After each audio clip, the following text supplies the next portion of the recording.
साधारणतः ऍव्हरेज स्थानिक स्वराज्य संस्थेमध्ये 60% ओबीसीचं आरक्षण गेलेलं आहे.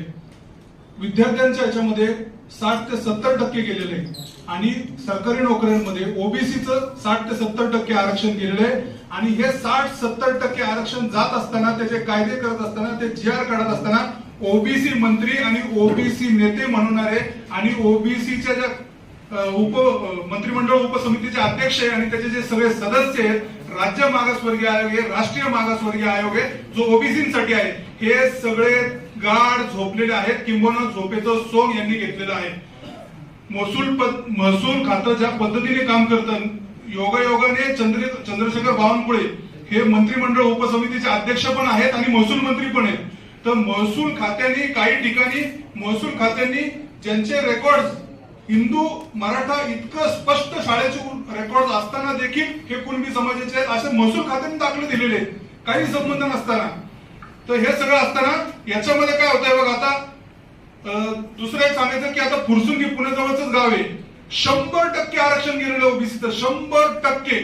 म्हणजे तिथं जी सगळी बॉडी निवडून आली तिथं एकही ओबीसी त्याच्यामध्ये निवडून आलेला नाही. आता याच्यासाठी जबाबदार कोण?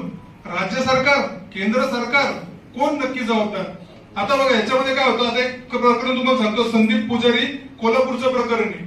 आता अशा वेळेस ज्यावेळेस आम्ही माहितीच्या अधिकाऱ्याखाली माहिती मागतो, तर या प्रकरणामध्ये खरं तर त्यांनी माहिती दिली पाहिजे किंवा नाकारली पाहिजे. पण त्यांनी काय केलं, त्यांनी जो अर्जदार आहे त्यालाच विचारलं की हे तुमची माहिती मागतात, आम्ही द्यायची का?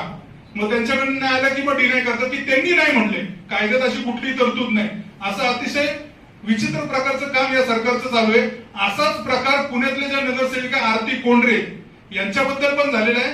आरती कोंढरेंचं मूळ जळगाव मधनं त्यांनी ज्या जातीचा दाखला काढला, आम्ही फाईल मागवली, आम्हाला उत्तर आलं की आम्हाला देता येत नाही कारण त्यांनी नाकारलेली. आणि मग त्याच्यानंतर परत एकदा अपील केलं तरी ते म्हणले की नाही, याच्यामध्ये ती गोपनीय माहिती देता येत नाही. तर अशा पद्धतीने माहिती दिली जात नाही आणि माहिती दिली तरी अतिशय चुकीचे अतिशय निकाल दिले जात आहेत. आता याच्यामध्ये मी 2-3 जसं मंगेश भाऊंनी सांगितलं की बाबा याच्यामध्ये खोटे दाखले घेतले जात आहेत, जसं दहीहंड्यांचं प्रकरण आहे, तसं पिंपरी चिंचवडच्या नगरसेविका स्वाती काटे यांचं मूळ गाव थेऊरच्या आसपास काळभोर बसते, तिथलचं काळभोर आहे. आता यांनी काय केलंय, यांनी एक दाखला आणलाय कात्रजचा, थेऊरचा नाही, कात्रजचा. म्हणजे काळभोर जर असतील तर काळभोर थेऊरचे असले पाहिजेत. त्यांनी दाखला आणलाय कात्रजचा. बरं ठीक आहे, आपण समजू शकतो की बाबा काही कारणास्तव तिथं जन्म झाला असेल. तो दाखला जो आहे मोडी लिपीतला, तो काळभोर तर नाहीच आहे, तो काळंजर आहे. आणि जे मोडी लिप्यांतर आहेत त्यांनी पण लिहिलेले हा काळभोर नाहीये, हे फार तर काळभरच्या जवळ गेलेलं दिसतंय. म्हणजे अशा पद्धतीने एक काहीतरी दाखला आणायचा खोटा आणि पूर्णपणे ओबीसीचं आरक्षण संपवायचं, हे असं सगळं पद्धतीने चाललेलं. आता हे प्रकरण आहे पिंपरी चिंचवडचे महापौर रवी लांडगे यांचं. आता त्याच्यामध्ये बघा, त्यांचा शाळा सोडण्याचा दाखला मराठा,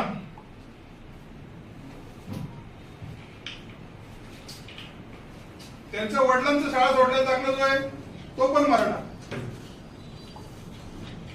हिंदू मराठा बरं का. त्याच्यामध्ये ते काय म्हणतात या दाखल्यामध्ये की माझं शिक्षण सगळं जे हे ओबीसी कुणबी म्हणून झाले, असं सरळ कोर्टासमोर खोटं बोलतात. म्हणजे अर्धन्यायिक कमिटी जी हे कोर्टच आहे, याच्यासमोर जेव्हा तुम्ही अर्ज करता तुम्ही सगळं सत्य सांगितलं पाहिजे. पण हे सांगतात की माझं शिक्षण कुणबी म्हणून झालेलं आहे, पण शाळा सोडल्याचा दाखला म्हटलं हिंदू मराठा. त्याच्यानंतर त्यांनी 2 त्यांच्या आजोबांचे दाखले दिलेले आहेत.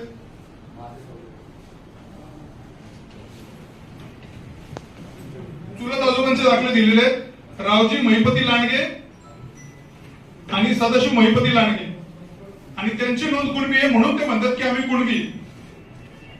आता त्यांचा शाळा सोडल्याचा दाखला जो आहे तो स्पष्टपणे सांगतो की शाळेत जो त्यांनी दाखला घेतलाय तो 1 जून 1926 ला घेतलाय का 23 ला, 1 जून 1923 ला दाखला घेतो आणि मुलगा शाळा कधी सोडतो तर 22 ऑगस्ट 1923 ला. म्हणजे 2च महिना मुलगा शाळेत होता का? बरं ठीक आहे, एका चुलत्याबद्दल असं, दुसऱ्या चुलत्याबद्दल पण असंच. शाळा दाखला घेतला साधारणतः 6 जून 1917ला आणि 16 जून 1917ला शाळा सोडली. म्हणजे 2-2 महिन्यासाठी म्हणजे रेकॉर्ड क्रिएट करण्याचा प्रयत्न आहे का? बरं, दुसरी गोष्ट म्हणजे याच्यामध्ये असं आहे की हे सगळ्या गोष्टी, सगळ्यात मूलभूत प्रश्न असा आहे की माणसाला आपली जात बदलता येते का? जर तुम्ही एक XYZ तुम्ही एक जात म्हणून जर जगला असाल तर तुमची तीच जात मानली पाहिजे, असे स्पष्ट कोर्टाचे निर्देश आहेत, समितीच्या फाइंडिंग्स आहेत. तरीही आणि कायद्यात पण तसं आहे की तुमच्या शाळा सोडल्या, तुमचा जात दाखला, तुमची जातीची नोंद आणि तुमच्या वडिलांची जातीची नोंद एवढंच ग्राह्य धरलं जाणार आहे. जर या दोन्ही अवेलेबल नसतील तर आणि तर आजोबा, पंजोबा, खापर पंजोबा, चुलत पंजोबा, आत्या बित्या या नोंदी घेतल्या जातील. पण तरीही तरी अशा पद्धतीने सरकार अतिशय उलट सुलट कारभार चालू आहे. ओबीसी आरक्षण जवळजवळ संपलेलं आहे. ओबीसी आरक्षण संपवण्यात हे मुख्यमंत्री, दोन्ही उपमुख्यमंत्री आणि हे फडणवीस सरकार, मोदी सरकार हे पूर्णपणे कारणीभूत आहे. आणि ज्याच्यामुळे हे सगळं होतंय, एक आपण लक्षात ठेवलं पाहिजे, ही समिती कशासाठी बनली?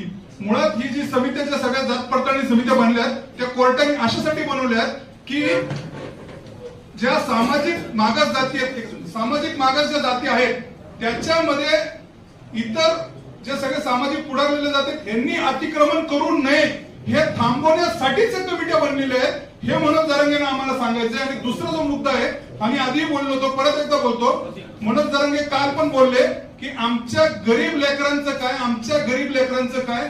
पुणे पिंपरी चिंचवड मध्ये निवडून आलेले ओबीसी मध्ये नगरसेवक जे आहेत यांची यादी आणि संपत्ती आम्ही जाहीर केलेली आहे. 300 कोटी, 100 कोटी, 180 कोटी आणि 50 कोटीचे तर एकदम ऍव्हरेज आहे. 50 कोटी कुठे गरीबांची लेकरं? एक जण गरीब नाही याच्यामध्ये, एक जण. पुणे पिंपरी चिंचवडचं मी सांगतोय आणि महाराष्ट्रात काढलं तर हीच परिस्थिती आहे, एक जण याच्यामध्ये गरीब नाही. त्यामुळे हे सगळं खोटारडेपण आहे. मनोज जरांगे यांना आरक्षणातलं काही कळत नाही. सरकारने त्यांना जो आरक्षणाचा प्रसाद द्यायचा तो बंद करावा, त्यांचे लाड बंद करावेत.